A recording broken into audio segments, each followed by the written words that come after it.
Hello friends, welcome back my YouTube channel DNDI में। दोस्तों, आज के इस टॉपिक में हम क्रोमोसोम के बारे में स्टडी करेंगे। क्लास 12 के एग्ज़ाम पॉइंट ऑफ व्यू से ये काफ़ी इंपॉर्टेंट क्वेश्चन है यूपी बोर्ड वालों के लिए। ठीक है फ्रेंड्स,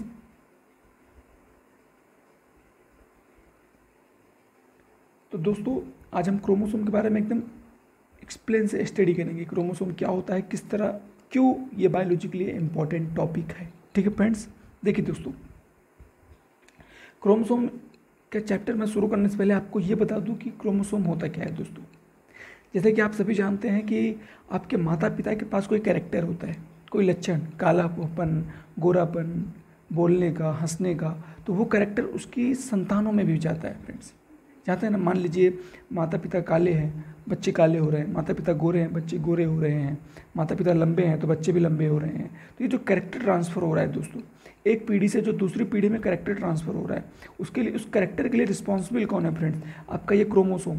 यही क्रोमोसोम, इसी क्रोमोसोम के कारण, इसी गुणसूत्र के कारण जो कैरेक्टर माता के अंदर है या पिता के अंदर है, वो एक पीढ़ी से दूसरी पीढ़ी में, एक जनरेशन से कहाँ जाता है फ्रेंड्स? एक जनरेशन से कहाँ पे जाता है? दूसरी जनरेशन में ट्रांसफ़र होता है फ्रेंड्स। ठीक है, आप याद रखें, यानी एक जनरेशन का जो कैरेक्टर है, एक जनरेशन का जो कैरेक्टर वो कहाँ ट्रांसफ़र होता है? उनके डॉटर्स में, उनके सन्स में, किसी में भी जा सकता है, या तो पुत्र में भी या पुत्री में, लेकिन उनके संतान में ही जाएगा। ठीक है फ्रेंड्स, अगली चीज़, क्रोमोसोम होते कहाँ पर हैं फ्रेंड्स? वेयर इज फाउंड, एक पाए कहाँ जाते हैं? दोस्तों आप ध्यान से अच्छे से देखिएगा, उसकी बात मैं आपको एक्सप्लेन कर थ्योरी भी बताऊंगा इन सभी चीज़ की। मान लीजिए क्रोमोसोम, ये आपके, मान लीजिए तो फ्रेंड्स, ये आपके शरीर की कोई एक कोशिका है। क्या है फ्रेंड्स? कोशिका। इसी चीज़ को हम जूम कर देते हैं, इसी सेल को हम जूम कर रहे हैं फ्रेंड्स। ठीक है, ये हमारे शरीर की क्या है फ्रेंड्स? एक कोशिका है, छोटी सी एक कोशिका है। तो आप जानते हैं कोशिका के अंदर एक पानी जैसा पदार्थ पाया जाता है। आप सभी को पता होगा कि कोशिका के अंदर पानी जैसा पदार्थ है, जिसे हम क्या बोलते हैं? ये हमारी सेल हो गई। ठीक है, और सेल का ऊपरी लेयर क्या होता है फ्रेंड्स? सेल का सबसे ऊपरी लेयर सेल मेम्ब्रेन, जिसे आप प्लाज्मा मेम्ब्रेन बोलते हैं। प्लाज्मा मेम्ब्रेन बोल रहे हैं। ठीक है फ्रेंड्स, प्लाज्मा झिल्ली जिसे आप बोलते हैं। और जो ये पानी जैसा पदार्थ है, ये क्या है फ्रेंड्स? ये है आपका साइटोप्लाज्म, कोशिका द्रव्य, कोशिका द्रव्य। और जो इसी साइटोप्लाज्म के अंदर एक सेंटर पॉइंट में क्या पाई जाती है फ्रेंड्स? एक न्यूक्लियस पाया जाता है। क्या? न्यूक्लियस। तो न्यूक्लियस के अंदर, इस न्यूक्लियस को अब हम जूम कर रहे हैं फ्रेंड्स, ये हमारा न्यूक्लियस हो गया। इससे हम न्यूक्लियस को हमने बाहर निकाला। ये फ्रेंड्स हमारा न्यूक्लियस, इस न्यूक्लियस को हम जूम कर रहे हैं, ये हमने न्यूक्लियस को बाहर निकाला। तो इस न्यूक्लियस को, इस न्यूक्लियस के अंदर भी इसी तरह, जैसे कोशिका के अंदर कोशिका द्रव्य, इस न्यूक्लियस के अंदर न्यूक्लिय द्रव्य यानी न्यूक्लियोप्लाज्म। क्या फ्रेंड्स? न्यूक्लियोप्लाज्म यानी केंद्रक द्रव्य भरा होता है। इसी केंद्रक द्रव्य के अंदर कुछ साइंटिस्ट ने एक रेशे जैसी संरचना देखी। क्या देखी? धागे जैसी संरचना। क्या देखी फ्रेंड्स? धागे जैसी संरचना। और इसी धागे जैसी संरचना को उन्होंने क्या बोला? इसी धागे जैसी संरचना को उन्होंने क्या नाम दे दिया? क्रोमोसोम। क्रोमोसोम। ठीक है फ्रेंड्स, इतना आपको पता चल गया। इसी धागे जैसी संरचना को साइंटिस्ट ने क्या नाम दिया? क्रोमोसोम। तो किस साइंटिस्ट ने नाम दिया, किस साइंटिस्ट ने इसकी खोज की, ये सारी चीज़ें आप आज हम इस टॉपिक के अंदर पढ़ेंगे। ठीक है फ्रेंड्स, आइए सबसे पहले हम बात करते हैं इसकी हिस्ट्री की, इसकी डिस्कवरी की। ठीक है फ्रेंड्स, डिस्कवरी, सबसे पहले हम इसकी डिस्कवरी की बात करते हैं। तो फ्रेंड्स, इसकी खोज किसने की थी? इसकी खोज की थी वाल्डेयर नामक वैज्ञानिक ने। वाल्डेयर नामक वैज्ञानिक ने 1888 में की थी। कब? 1888 में इसकी खोज की थी। लेकिन जो शब्द है क्रोमोसोम, क्रोमोसोम शब्द यानी गुणसूत्र शब्द किसने दिया? गुणसूत्र शब्द किसने दिया फ्रेंड्स? गुणसूत्र शब्द दिया था स्ट्रासबर्ग नामक वैज्ञानिक ने। स्ट्रासबर्ग नामक वैज्ञानिक ने गुणसूत्र शब्द की खोज की थी। ठीक है फ्रेंड्स, गुणसूत्र शब्द की खोज किसने की? स्ट्रासबर्ग नामक वैज्ञानिक ने। ठीक है, ये आपको याद रहेगा फ्रेंड्स। और फ्रेंड्स, आपको ये जान के थोड़ी सी हैरानी होगी कि गुणसूत्र शब्द कैसे बना होगा। देखिए फ्रेंड्स, गुणसूत्र शब्द को आप दो भाग में तोड़िए। पहला एक गुण से टूट रहा होगा और दूसरा सूत्र। सूत्र का मतलब आप जानते होंगे फ्रेंड्स, थ्रेड लाइट, थ्रेड जैसे धागा। क्या फ्रेंड्स? धागा। और गुण का मतलब कोई लक्षण। क्या फ्रेंड्स? कोई लक्षण, कोई भी लक्षण हो सकता है, चाहे कलर का हो, चाहे आपके कोई बॉडी का हो, कोई भी लक्षण हो सकता है, आपके बोलने का, आपके सुनने का, आपके चलने का। तो वो लक्षण की बात हो रही है फ्रेंड्स। सूत्र यानी धागा, और गुण यानी लक्षण। तो क्रोमोसोम का काम क्या है फ्रेंड्स? जो ये क्रोमोसोम है न्यूक्लियस के अंदर, इसका काम क्या है? ये पहली चीज़ तो एक धागे जैसी संरचना आपको दिख रही है, धागे जैसी संरचना है। और दूसरी चीज़ यही जो क्रोमोसोम है ये हमारे लक्षण को एक पीढ़ी से क्या करता है, ये हमारे लक्षण को एक पीढ़ी से दूसरी पीढ़ी में ट्रांसफ़र करता है, यानी पेरेंट जनरेशन से F1 जनरेशन में डालता है। कहाँ डालता है? P1 जनरेशन से F1 जनरेशन के अंदर कैरेक्टर को डिसाइड डाल देता है। ठीक है, यानी कैरेक्टर को एक पीढ़ी से दूसरी पीढ़ी में डाला गया। तो किसको डाला गया फ्रेंड्स? कैरेक्टर, लक्षण को एक पीढ़ी से दूसरी पीढ़ी तक। और लक्षण कौन सा था? लक्षण धागे जैसा था, यानी गुण सूत्र। गुण सूत्र मतलब लक्षण को सूत्र के रूप में डाला गया। कि कहाँ डाला गया? दूसरी जनरेशन में। तो इस तरह दोस्तों शब्द की खोज की गई होगी, क्योंकि लक्षण का मतलब क्या होता है? कोई गुण, गुण का मतलब कोई अच्छी चीज़, और सूत्र का मतलब धागा। तो गुण सूत्र, गुण यानी एक स्पेशल कैरेक्टर और सूत्र यानी धागा, क्योंकि क्रोमोसोम आपका एक धागे जैसा है और वो क्रोमोसोम कोई एक लक्षण को अपने अंदर रखता है, इसलिए उसे क्या बोला गया? गुण सूत्र, धागे जैसे संरचना। गुण यानी किसी चीज़ को अपने अंदर रखा है, जीन्स के अंदर रखा हुआ है। सूत्र यानी धागे के रूप में, धागा है जो किसी लक्षण को पकड़ा है। क्या फ्रेंड्स? धागे के ऊपर लक्षण का निर्धारण, लक्षण का पाया जाना, ये गुणसूत्र कहलाता है। क्या कहलाता है? गुणसूत्र कहलाता है फ्रेंड्स। ठीक है, छोटी सी सिंपल सी चीज़ है। आप अपनी लैंग्वेज में भी इसी चीज़ को बना सकते हैं फ्रेंड्स। ठीक है, तो आपको दो चीज़ यहाँ पता चल गई। डिस्कवरी कि गुणसूत्र शब्द की खोज किसने की? वाल्डेयर नामक वैज्ञानिक ने। और शब्द की खोज किसने की? स्ट्रासबर्ग। और दोस्तों ये वाल्डेयर कभी जल्दी पूछेगा नहीं, कोई एग्जामिनर, कोई टीचर आपसे ओरल पूछ सकता है कि वो गुणसूत्र की खोज किसने की, आप बता सकते हैं वाल्डेयर। लेकिन सबसे एग्जाम पॉइंट ऑफ व्यू से काफ़ी इंपॉर्टेंट क्वेश्चन है शब्द की, कि गुणसूत्र शब्द की खोज किसने की, तो आपको बताना है स्ट्रासबर्ग नामक वैज्ञानिक ने गुणसूत्र शब्द की खोज की थी। ठीक है फ्रेंड्स, आइए अब हम डिफिनीशन की बात करते हैं फ्रेंड्स। गुणसूत्र के डिफिनीशन की, परिभाषा की बात करते हैं फ्रेंड्स। तो गुणसूत्र शब्द की कई सारी परिभाषा हैं, हर चीज़ में अलग अलग। जैसा अब जरूरी नहीं जो मैं परिभाषा लिखूँ वही आप बनाएं, जो आपकी इच्छा आप वो बना सकते हैं। देखिए दोस्तों, आप जानते हैं कि मैंने ऊपर आपको बताया था ये कोशिका है, कोशिका के अंदर कोशिका द्रव्य होता है, यानी कोशिका है, कोशिका के अंदर कोशिका द्रव्य, और कोशिका द्रव्य के अंदर केंद्रक, और केंद्रक के अंदर क्या होता है? गुणसूत्र। इतना आपको पता चल गया फ्रेंड्स। इसी के बेस पे हम क्या बनाएंगे? डिफिनीशन। तो गुणसूत्र की डिफिनीशन आप क्या बना सकते हैं? कोशिका के केंद्रक, कोशिका के केंद्रक के अंदर, कोशिका के केंद्रक के अंदर पाए जाने वाले धागेनुमा संरचना को, धागेनुमा संरचना को क्या कहते हैं फ्रेंड्स? गुणसूत्र कहते हैं, गुणसूत्र कहते हैं। ठीक है फ्रेंड्स, सिंपल सा डिफिनीशन हमने बस इसी डायग्राम के बेस, इसलिए मैंने पहले आपको ये थोड़ा समझा दिया गुणसूत्र के बारे में। यानी कोशिका के अंदर केंद्रक पाया जाता है और केंद्रक के अंदर जो संरचना है धागे जैसी, इसी संरचना को हम क्या बोल दिए? गुणसूत्र। ये छोटी सी डिफिनीशन आपकी बन गई। कोशिका के अंदर पाए जाने वाले, कोशिका के अंदर, कोशिका के केंद्रक के अंदर पाए जाने वाले धागेनुमा संरचना को गुणसूत्र कहते हैं। ठीक है फ्रेंड्स, गुणसूत्र कहते हैं। छोटी सी डिफिनीशन। एक और डिफिनीशन आप बना सकते हैं इसी चीज़ से। देखिए फ्रेंड्स, एक और डिफिनीशन मैं आपको बता दे रहा हूँ इसी चीज़ की। शरीर का वह भाग, शरीर का वह भाग जो एक पीढ़ी से दूसरी पीढ़ी में जाता है या स्थानांतरित होता है, जाता है, उसे हम क्या कहते हैं फ्रेंड्स? गुणसूत्र। क्योंकि आपको पता होगा जीन्स ही ट्रांसफ़र होते हैं एक पीढ़ी से दूसरी पीढ़ी में, और जीन्स कहाँ होते हैं फ्रेंड्स? जीन्स गुणसूत्र के ऊपर होते हैं। ठीक है फ्रेंड्स, आइए तो ये हमने थोड़ा सा गुणसूत्र की डिफिनेशन के बारे में देखा। अब हम गुणसूत्र के बारे में कुछ और चीज़ें जानते हैं।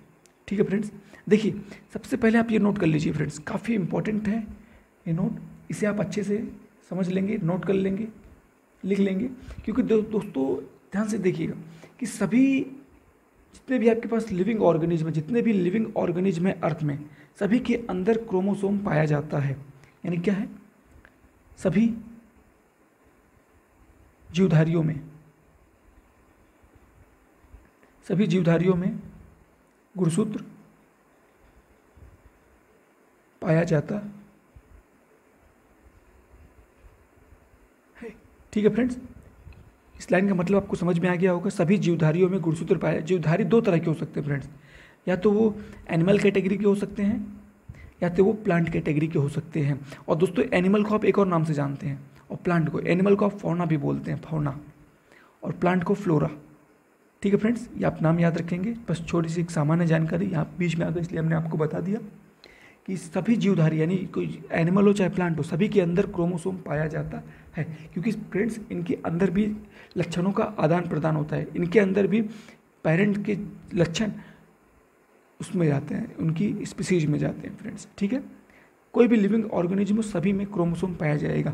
ठीक है, अब इधर देखिए थे फ्रेंड, नोट सेकंड, जितने नोट फ्रेंड्स बहुत काफ़ी इंपॉर्टेंट है। देखिए दोस्त, जितने भी प्रकार की स्पीसीज होती है, जितने भी प्रकार की स्पीसीज है, हर स्पीसीज में क्रोमोसोम, हर स्पीसीज में क्रोमोसोम की संख्या, हर स्पीसीज में क्रोमोसोम की संख्या अलग अलग होती है, किंतु एक ही प्रकार की सभी जातियों में सभी स्पीसीज में गुणसूत्र एक समान होता है, एक समान होता है। ठीक है फ्रेंड्स, कहने का मतलब क्या है, इस लाइन का मतलब दोस्तों आपको समझ में आया। देखिए क्या बोल रहा है कि हर स्पीसीज यानी जितनी भी स्पीसीज आपकी कंट्री में है, सभी स्पीसीज में क्रोमोसोम की जो संख्या होती है फ्रेंड्स, क्रोमोसोम का जो नंबर होता है क्या होता है, अलग अलग होता है। यानी सभी की स्पीसीज में, जैसे मान लीजिए कुत्ता हो गया, बिल्ली हो गई, मानव हो गया, बंदर हो गया, तंबाकू हो गया, मटर का पौधा हो गया, अंगूर का पौधा हो गया, सेब का पौधा हो गया, टमाटर का पौधा हो गया, ये अलग अलग तरह की स्पीसीज है। इसमें सभी में क्या होगा, गुणसूत्र की जो नंबर होगा, संख्या होगी, वो अलग अलग होगी। लेकिन एक ही जैसी स्पीसीज, एक ही प्रकार की सभी स्पीसीज में गुणसूत्र की जो संख्या होगी वो एक समान होगी। मान लीजिए मानव, मैं मानव हूँ, आप भी मानव हैं, तो हमारे अंदर, आपके अंदर, दोनों के अंदर फ्रेंड्स गुणसूत्र का नंबर एक ही होगा, 46। चाहे वो बूढ़ा आदमी हो, चाहे वो बच्चा हो, चाहे वो यंग हो, चाहे वो या तो वो एकदम से ओल्ड हो, सभी के अंदर गुणसूत्र का जो नंबर है फ्रेंड्स एक जैसा ही होगा, अलग नहीं होगा। लेकिन सिर्फ एक प्रकार की स्पीसीज में, और अगर आप एक प्रकार की स्पीसीज, अगर आप ऐसे समझे कि मानव के पास 46 क्रोमोसोम है, तो बंदर भी मानव की ही स्पीसीज है, तो उसके अंदर भी 46 होगा, नहीं फ्रेंड्स। चिंपैंजी के अंदर कितने क्रोमोसोम होते हैं, बंदरों के अंदर 48 क्रोमोसोम होते हैं। तो मैं आपको कुछ एनिमल के बता दे रहा हूँ जिससे आप और ज़्यादा कंफर्टेबल हो जाएंगे। देखिए फ्रेंड्स, कुछ स्पीसीज के बारे में मैं बता रहा हूँ, कुछ स्पीसीज के अंदर क्रोमोसोम के नंबर के बारे में बता रहा हूँ। जैसे मान लीजिए ह्यूमन है, कौन फ्रेंड्स, ह्यूमन, मानव के अंदर कितने क्रोमोसोम होते हैं, 46। चाहे वो मेल हो, चाहे वो फीमेल की कैटेगरी में हो, चाहे वो ओल्ड हो, चाहे वो चाइल्ड हो, चाहे वो यंग हो, कोई भी हो, कितने क्रोमोसोम होंगे, 46। चिंपैंजी, बंदर जो होता है आपका, चिंपैंजी बंदर जो होता है, उसके अंदर कितने क्रोमोसोम होते हैं फ्रेंड्स, 48। तंबाकू एक पौधा है फ्रेंड्स, इसके अंदर कितने क्रोमोसोम, 48। आलू जो आप रोज खाते हैं, उसके अंदर कितने क्रोमोसोम, उसके अंदर भी 48 क्रोमोसोम। तो इन तीनों की याद कर लीजिए friends, chimpanzee, tobacco and potato, इन तीनों के अंदर कितने क्रोमोसोम, 48 क्रोमोसोम होते हैं। ठीक है फ्रेंड, अब आइए मटर के पौधे में कितने क्रोमोसोम होते हैं फ्रेंड्स, 48। ये मैं पेयर्स में नहीं बता रहा फ्रेंड्स, ये मैं नंबर्स में बता रहा हूँ। किसमें, ये नंबर्स में बता रहा हूँ। पेयर्स में आप किसका 23 पेयर्स, 24 पेयर्स, 7 पेयर्स, वो आप अपने समझ सकते हैं। ठीक है फ्रेंड्स, तो मटर के पौधे में 14 क्रोमोसोम। ठीक है, एस्कैरिस आप जानते ही होंगे फ्रेंड्स, एस्कैरिस के अंदर केवल 2 क्रोमोसोम होता है। कितने, 2 क्रोमोसोम होते हैं। कितने फ्रेंड्स, केवल 2 क्रोमोसोम होते हैं। ठीक है, और जो आपके घर पास, आपके घर में घरेलू मक्खी जो होती है फ्रेंड्स, घरेलू मक्खी जो आपके घर में रहती, देखने को मिलती होगी, उसके अंदर जो क्रोमोसोम है फ्रेंड्स, उसके अंदर टोटल 12 क्रोमोसोम होते हैं। कितने, 12 क्रोमोसोम आपको देखने के लिए मिलेंगे घरेलू मक्खी के अंदर। कितने, 12 क्रोमोसोम। और जो आपको आपके पास ऑनियन, आप खाते होंगे प्याज, प्याज में कितने क्रोमोसोम होते हैं फ्रेंड्स? प्याज में 16 क्रोमोसोम। मक्का, मक्का भी आप खाते होंगे, मक्का के अंदर फ्रेंड्स टोटल 20 क्रोमोसोम होते हैं, 20 क्रोमोसोम मक्का के अंदर, जिसे आप भुट्टा भी बोलते हैं। चूहे की स्पीसीज के अंदर कितने क्रोमोसोम? चूहे की स्पीसीज के अंदर 40 क्रोमोसोम। घोड़े की स्पीसीज के अंदर 64। कुत्ते की स्पीसीज के अंदर, डॉग्स जिसे आप बोलते हैं, 78 क्रोमोसोम। और फ्रेंड्स एक स्पीसीज है जो प्लांट की स्पीसीज है, जिसे हम बोलते हैं टेरिडोफाइटस। टेरिडोफाइटस एक ऐसी स्पीसीज है जिसके अंदर क्रोमोसोम जो होते हैं वो 300 से 1600 तक होते हैं। सबसे ज़्यादा क्रोमोसोम कोई पूछे किस में होते हैं तो आप बताएंगे टेरिडोफाइटस स्पीसीज के अंदर 1300 से 1600 तक क्रोमोसोम देखने के लिए मिलते हैं। तो दोस्तों जैसे मैंने ऊपर आपको एक थ्योरी बताई कि हर स्पीसीज में क्रोमोसोम की संख्या अलग अलग होती है। देख लीजिए फ्रेंड्स, मैंने कितनी सारी स्पीसीज आपको लिखवाई, कितनी सारी स्पीसीज। कुछ स्पीसीज ऐसी एक्सेप्शन इसमें सभी के क्रोमोसोम सेम हो गए, इसे आप याद कर लीजिए, लेकिन स्पीसीज अलग है फ्रेंड्स। ह्यूमन में 46, मटन में 24, एस्केरिस में 2, घरेलू मक्खी जो है 12, ऑनियन 16। तो ये अलग अलग स्पीसीज है, इसमें अलग अलग स्पीसीज के अंदर क्रोमोसोम का नंबर भी अलग अलग होगा। अगर ऑनियन की आप स्पीसीज ले रहे हैं तो उस सभी स्पीसीज में 16 क्रोमोसोम होंगे। मक्का के स्पीसीज ले रहे हैं तो यानी एक ही जाति की बात हो रही है तो उसके अंदर 20 क्रोमोसोम ही मिलेंगे, उसकी जितनी भी स्पीसीज हो। ठीक है फ्रेंड्स, छोटी सी चीज़। और एक थ्योरी बनती है फ्रेंड्स, इसी गुणसूत्र के ऊपर एक थ्योरी बहुत फेमस है, जिसे ये आप नोट 3 करके लिख लीजिए, इसे नोट 3। ठीक है, तो थ्योरी कौन सी है? वंशागति के गुणसूत्री सिद्धांत। क्वेश्चन पूछा जाता है फ्रेंड्स, वंशागति का गुणसूत्री सिद्धांत, वंशागति का गुणसूत्री सिद्धांत कब लागू किया गया? कोई पूछे वंशागति का गुणसूत्री सिद्धांत कब लागू किया तो आप बताएंगे 1902 में। किसने लागू किया?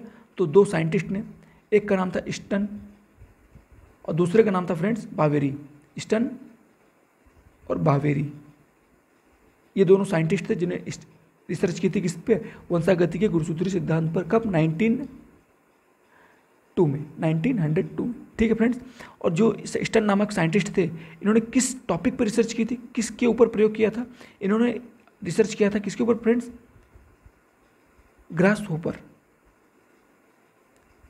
ग्रास होपर के अंदर, टिड्डो के अंदर रिसर्च की थी। और जो बावेरी नामक साइंटिस्ट थे उसने सी आर्चिन पर, समुद्री आर्चिन पर रिसर्च की थी। ठीक है फ्रेंड्स, आप याद रखेंगे समुद्री आर्चिन पर किसने की? ग्रास होपर बावेरी ने, और स्टन नामक साइंटिस्ट ने ग्रास होपर टिड्डो के अंदर रिसर्च की, किसकी?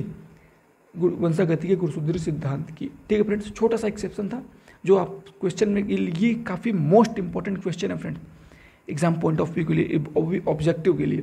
ठीक है, बाकी जो एग्जाम में क्वेश्चन पूछा जाएगा वंशागति का गुणसूत्री सिद्धांत, इसके लिए मैंने अलग से टॉपिक बनाया है, उसमें 2 नंबर का क्वेश्चन के लिए। ठीक है फ्रेंड्स, क्वेश्चन काफ़ी मोस्ट इंपॉर्टेंट में है फ्रेंड्स, आप याद रख लेंगे।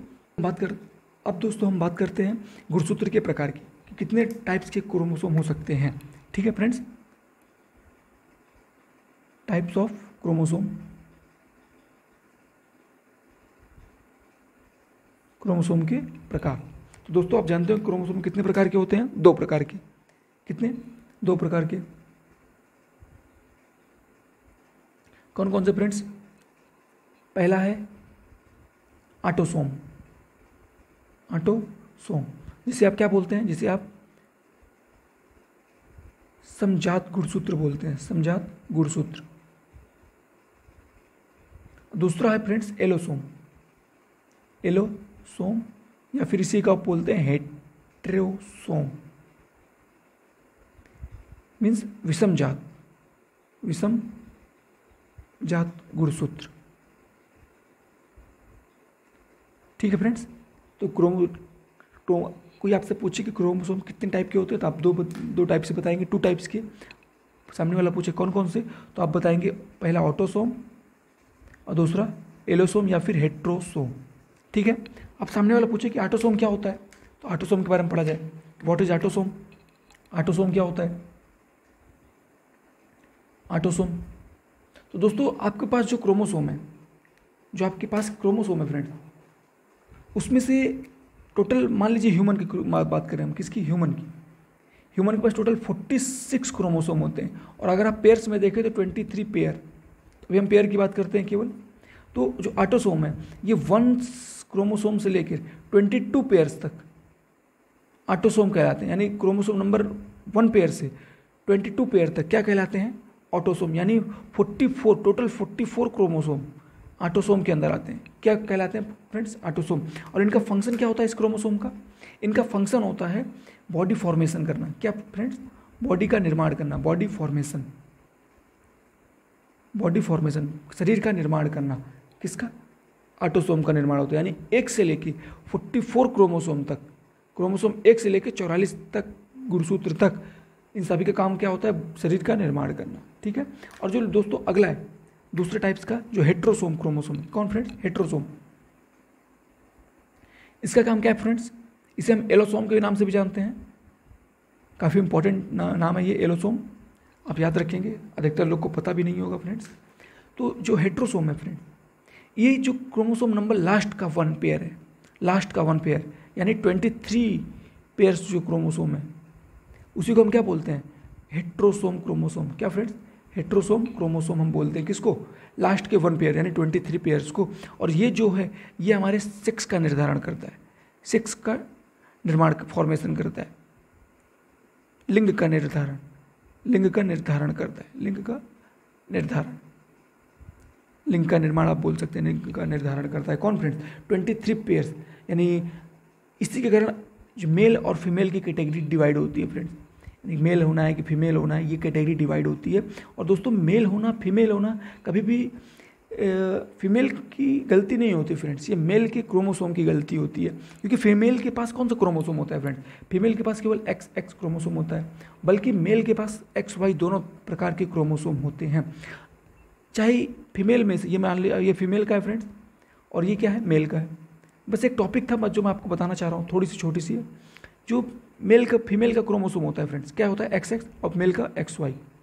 तो इसमें से चाहे फीमेल के में से चाहे जो भी क्रोमोसोम, किसी भी फीमेल के क्रोमोसोम कोई भी जा सकता है, चाहे ये वाला X चाहे ये वाला X, ठीक है। लेकिन मेल का जो क्रोमोसोम पहले फीमेल के क्रोमोसोम के साथ रिएक्शन करेगा उसी के अकॉर्डिंग आपको स्पीसीज देखने के लिए मिलेगी। मान लीजिए, समझ में नहीं आया आपको, मैं समझा रहा हूँ। मान लीजिए मेल के क्रोमोसोम X, जो मेल का X क्रोमोसोम है, ये फीमेल के X क्रोमोसोम के साथ जाके रिएक्शन किया तो स्पीसीज कैसी आएगी, XX, यानी फीमेल होगी, बेबी आएगी, डॉटर होगी, ठीक है। अब यदि मान लीजिए मेल का Y क्रोमोसोम फीमेल के X क्रोमोसोम के साथ रिएक्शन किया तो क्या आएगा फ्रेंड्स, क्रॉसिंग किया तो XY, यानी बॉय का फॉर्मेशन होगा, लड़के का जन्म होगा, पुत्र का जन्म होगा फ्रेंड्स, ठीक है। बस ये छोटी सी थ्योरी मैं आपको बताना चाह रहा था।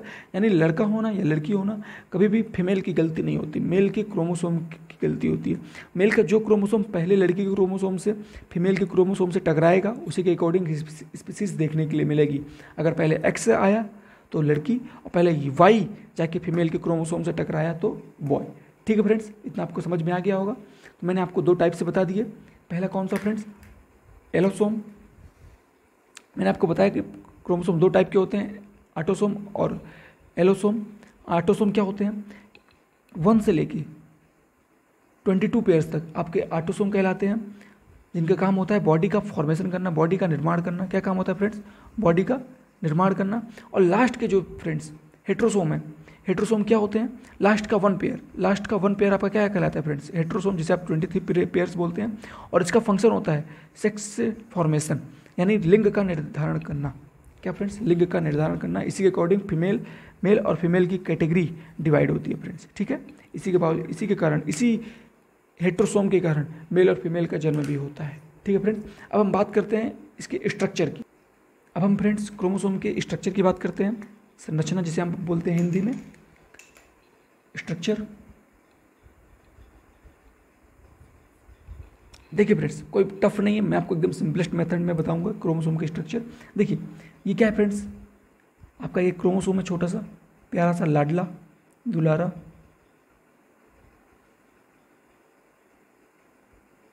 ये आपका क्रोमोसोम हो गया फ्रेंड्स। क्रोमोसोम के बीच में एक लिक्विड मटेरियल होता है। क्या होता है फ्रेंड्स, लिक्विड मटेरियल, द्रव जैसा कोई एक पदार्थ होता है, जिसे क्या बोला जाता है, जिसे हम मैट्रिक्स बोलते हैं। क्या फ्रेंड्स, मैट्रिक्स। कोई पूछे मैट्रिक्स क्या होता है तो आपको बताना है क्रोमोसोम के, अगर क्रोमोसोम की जिक्र हो रही है तब तब क्रोमोसोम शब्द यूज करेंगे। कोई पूछे मैट्रिक्स क्या होता है तो आपको बताना है कि मैट्रिक्स क्रोमोसोम के अंदर पानी जैसा एक पदार्थ होता है, ठीक है, जिसमें न्यूक्लिक एसिड होते हैं, डीएनए आरएनए होते हैं। और फ्रेंड्स, और इसके अंदर क्या होता है, और इसके अंदर एक संरचना पाई जाती है। क्या पाई जाती है फ्रेंड्स? संरचना, ये इस तरह कुछ टाइप की। क्रोमोसोम के अंदर संरचना पाई जाती है जिसे आप क्या बोलते हैं? क्रोमोनिमेटा। क्या बोलते हैं फ्रेंड्स? क्रोमोनिमेटा। ये कैसी संरचना है फ्रेंड्स? जो आपको लाइन दिख रही है फ्रेंड्स, इसकी बात हो रही है। ये आपकी क्रोमोनिमेटा है, क्रोमोनिमेटा।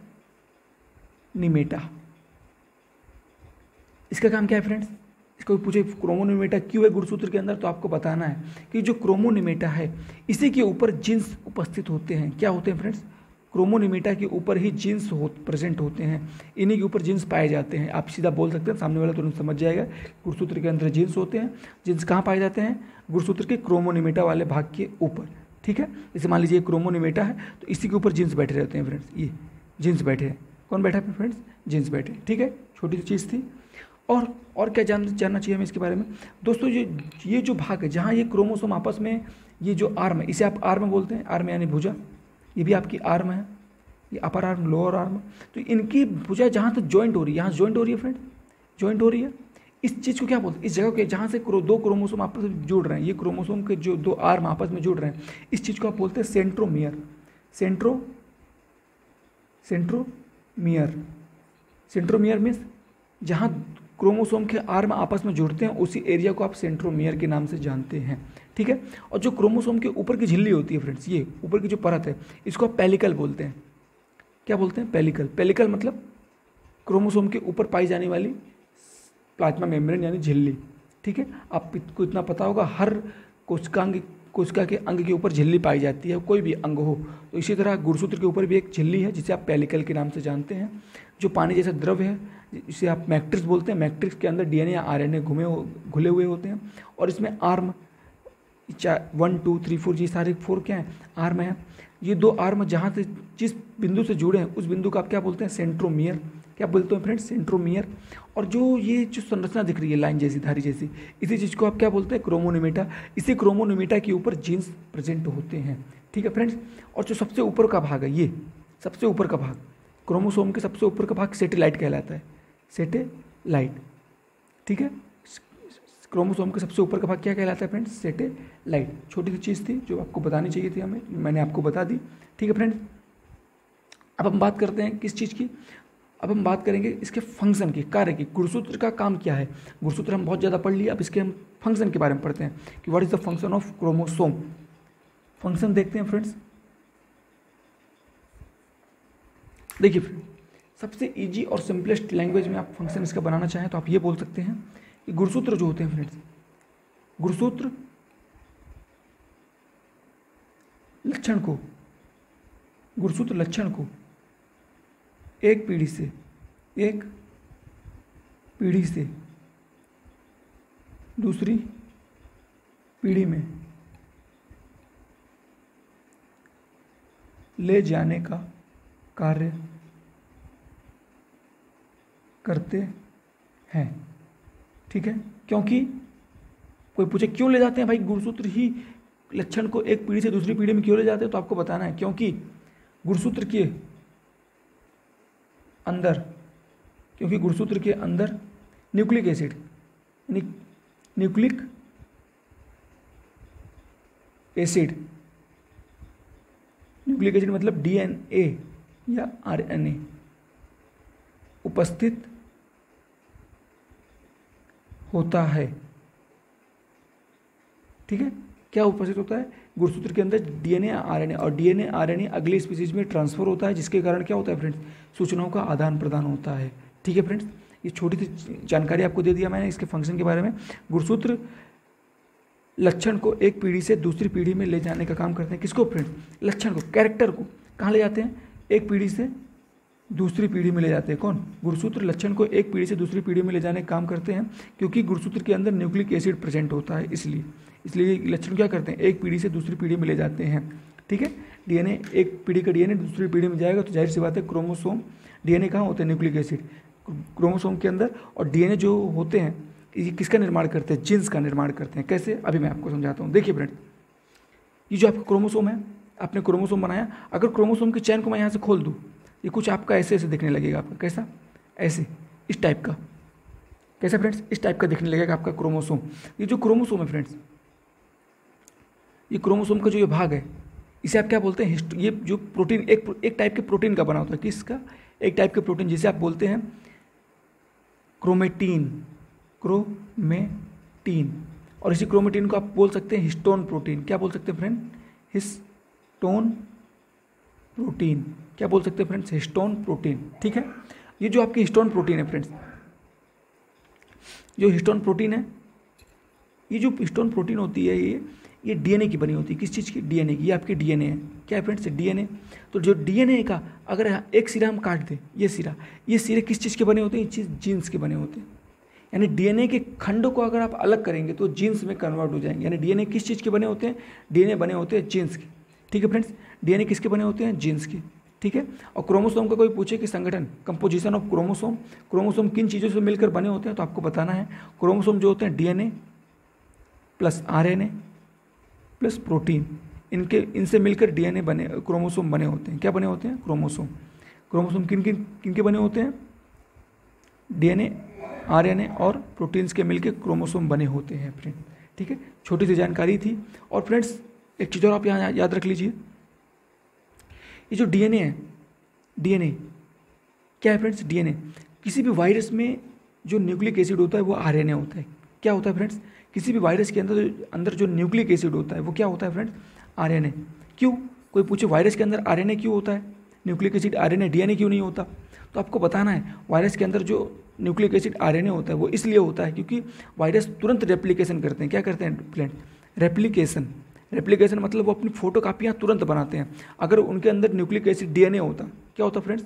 डीएनए, और किसी ह्यूमन के शरीर के ऊपर वायरस बैठा होता, तो उस वायरस को सामने वाला मान लीजिए टच करता, जिसकी एक ऐसा आदमी जिसके ऊपर क्या है, मान लीजिए इस आदमी के ऊपर क्या है? वायरस है। क्या है इस आदमी के ऊपर? वायरस। इस आदमी ने सामने वाले आदमी को टच किया। क्या किया? टच किया। तो इसका जो न्यूक्लिक एसिड अगर डीएनए का बना होता, न्यूक्लिक एसिड डीएनए का बना होता, तो वायरस इसके ऊपर ट्रांसफ़र नहीं होते। क्या नहीं होते? वायरस, इस आदमी का वायरस इसके ऊपर ट्रांसफ़र नहीं होता, क्योंकि डीएनए को अपनी फोटो कापी बनाने के लिए टाइम लगता है। लेकिन आपको पता है कि वायरस, जैसे आप मान लीजिए आपका कोरोना वायरस, वो किस चीज़ का बना होता है? आरएनए का बना हो। और आरएनए का बना है, इसका मतलब अगर इस आदमी को वायरस से ग्रसित है ये आदमी, तो ये आदमी जिसको छुएगा उन सभी के अंदर वायरस एंटर कर जाएंगे। क्यों? क्योंकि आरएनए तुरंत रेप्लिकेट करता है, और हमारे अंदर जो न्यूक्लिक एसिड है वो डीएनए टाइप का होता है, इसलिए हमारे अंदर जो डीएनए को रेप्लिकेट होने में टाइम लगता है फ्रेंड्स। क्या होता है? डीएनए जो है उसको रेप्लिकेशन, फोटोकॉपी बनाने में टाइम लगता है। ठीक है फ्रेंड, छोटी सी जानकारी अच्छी लगी हो, चैनल को लाइक करिएगा, शेयर करिएगा एंड सब्सक्राइब करिएगा। Thank you for watching my video. मिलते हैं अगले नेक्स्ट वीडियो में। जय हिंद, जय भारत।